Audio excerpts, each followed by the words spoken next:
Because Yuvu, one of the things that I really love being in the space, what you're doing with the kids, it's because you are allowing them to be just who they are, not how they should be as a parent. Of course, you're not their parents, but providing a space like that could help them find themselves like at an early age, that they have that part of themselves, you know? Because for me, in my own personal experience, okay, I had an autonomy since I was young, like the freedom. It took me a while to figure out the structure now. So as an adult, I have to be responsible enough to create my own structure. But not everyone actually have that freedom or the autonomy to become who they are at a young age. So what you are doing is great, like the playful and the creativity. So is there anything that gave you that motivation to keep on going? Of course, it's come from the family, especially my kids. That I understand that every kids have their supernatural thing inside that they want to show somebody else, but sometimes they want to yelling, sometimes they want to shout, but no one listened.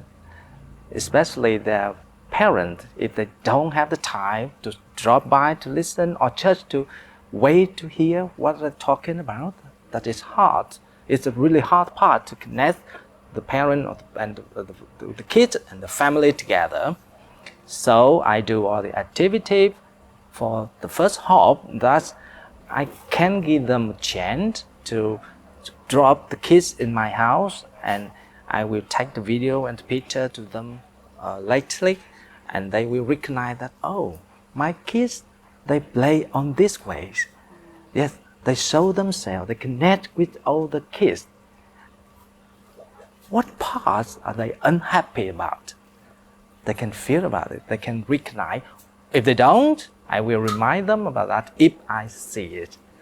But the delightful moment is that I can see the kids' mind when they discover something.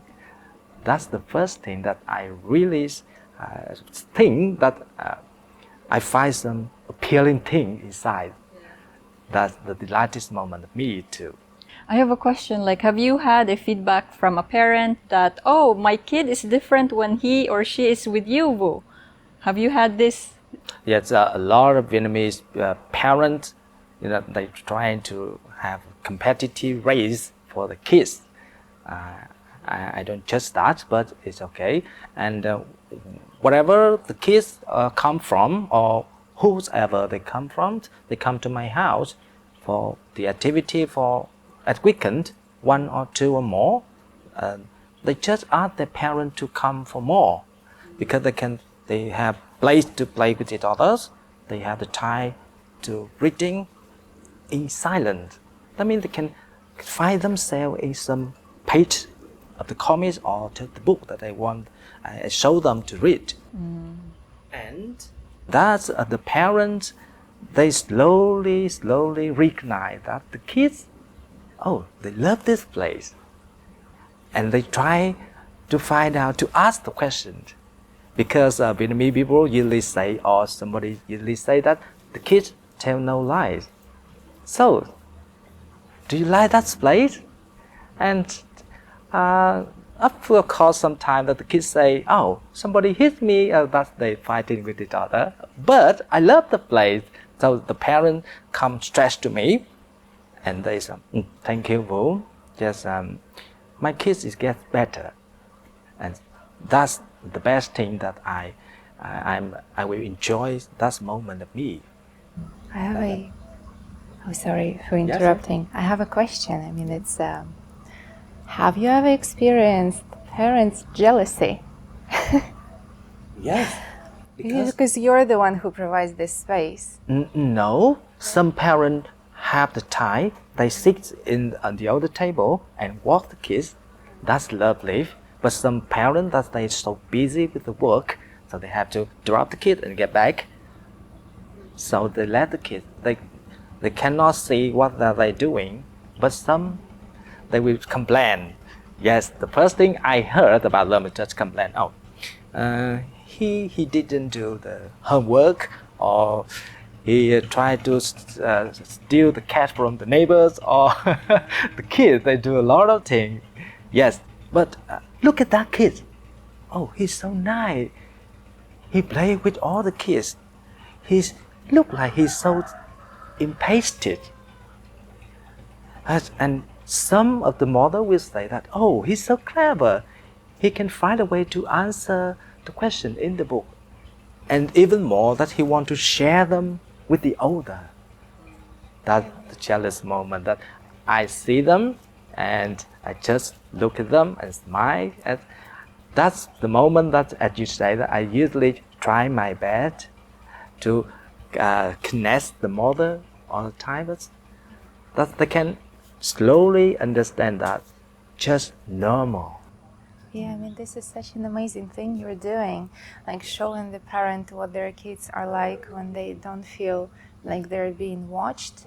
Because I can relate to that. I would, in my experience, I would play much more openly and be much more creative when I was, for example, with my grandparents, my grandfather, and I didn't really play with my mom because I felt too shy, like I was ashamed of being a child. I wanted to be the smart one. And I feel like because that would be two different places, the way that my mother saw me and the story she would tell me about myself, and like parents do that, and that's very important to help the child understand what they're like, was a different story from what my grandfather would tell me about myself. But as a child, like, I needed some certainty, so I had to pick one, so I would end up believing in one of those stories. And then again, it's not like one story has value and the other doesn't. They're both valuable. But the way that I would interpret my personality, the way that I would understand myself, would be limited to what one parent saw. And again, I feel like it creates a certain split. So yeah, I mean, this is such an amazing idea to try to integrate that and introduce the parents to their children when they feel more open, maybe safer in some ways. The first thing I think is that the most important friend to the kids is just their parent. That is, and the second one is the invisible one that they can find out on their way, playing, growing up, falling down, or just by hitting by someone. That's the natural wave. It looks like the older. We can find themselves where or when. Yeah, it looks like that. You can have a normal life. You can be happy with your family when you grow up, or you just be a good student all the time, and the teacher will, well done, you graduated with an A level for that. But when you come home, when you close the door inside, is there anyone that you want to talk to? It's really your parent, or I know that every kid or every corner inside of us, we all have the same space that we want to share with someone.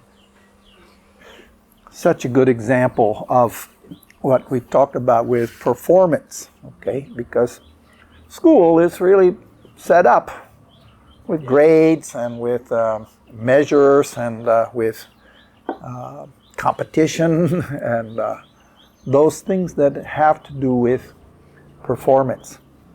And what you've recognized is how important it is to be able to create a natural environment for play, which is where we discover. Play is where we discover ourselves in the way we interact with life, the way we interact with other kids, with less adults trying to force us to be performing in ways that maybe are part of the system that we grow up in, the schools. What I really think is interesting is that not only are you providing this for the kids, you're also saying, hey, I have some pictures, some videos for you to see, meaning the parents, and you're offering them the opportunity to see something that they wouldn't see otherwise. And so you're expanding the project from being only for kids, but to say, no, this is for the community. This is for the families of the kids who come here. And I think it's a very important message in our era. And I'll say one more part to that. Of course, I'm old, so I grew up when we didn't have phones and screens. I mean, we had television, but and I feel like the addition of that, particularly in a child's life, takes away the time and the opportunity for them to interact with each other and in natural environments where they can run and jump and play and scream and be naughty, be themselves in a way. And so this is one element I think is very difficult for us, in particular for parents nowadays, to figure out how do we limit the influence of those phones or screens, because we're sacrificing the play that they need for something that's more stimulating from the screen. So when the kids come to your house, do they take the phone? Can they play on the phone? Do you have a rule about that? How do you manage that? I usually talk to the parent that you shouldn't take the phone to my place, and in my house there's no TV. Yes, and I won't connect the Wi-Fi to them to play.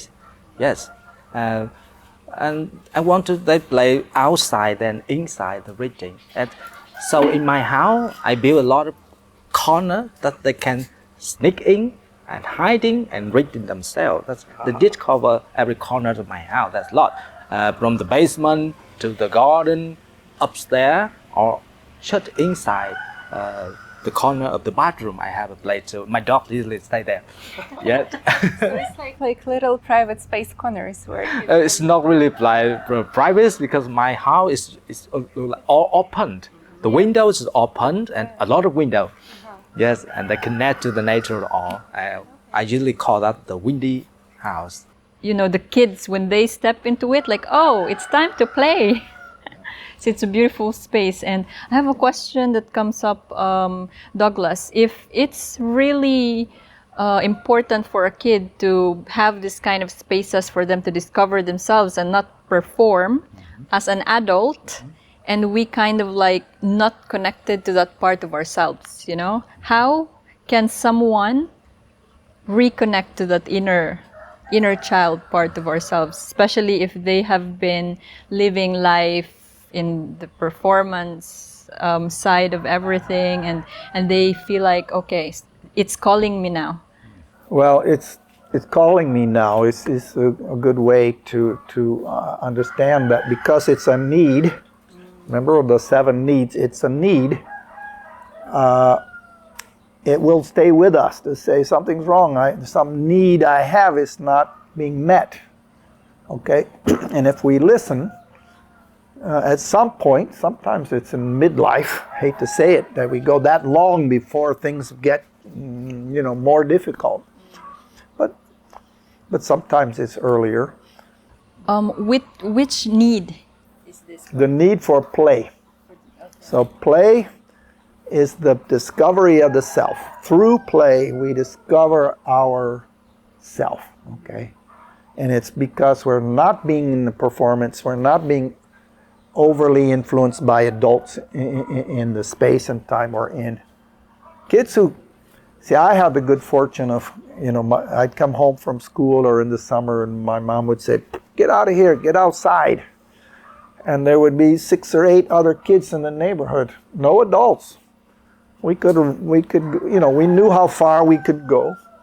We knew where it was dangerous, where there might be some dogs or something that we didn't like. We knew where the kids from the other part of town might be. I had a range to live in without adult supervision. And we had to figure out amongst ourselves how to solve our problems, who's gonna walk away mad that day because they didn't get their way, and how we're going to do that tomorrow, when we get back together. It's a natural way. So, but I think that's not the norm now. Kids are indoors and they're not in nature. And I think sometimes, especially those who are high achievers who got good grades all the way through school, they go to university, now they're going to get a good job, and then the good job is going to keep them working 50 hours a week. The treadmill of life is going, and we're just keeping up. And there's a lot of people like that. It's interesting because Hoi An is a place where a lot of people get off the treadmill and they go, oh, here I am. What's going on? Vietnamese too. There's a lot of young Vietnamese people who come here that don't want to fit the performance or the expectation, and they want to discover, who am I? So not everyone will realize that, but when we realize that, I think first we have to get off the treadmill. We have to go time out, slow down. Maybe the question, who am I, is the question, what do I want? What do I like? What do I value? What do I prioritize? Who am I drawn to? What are the things that represent what I desire in my life, you see?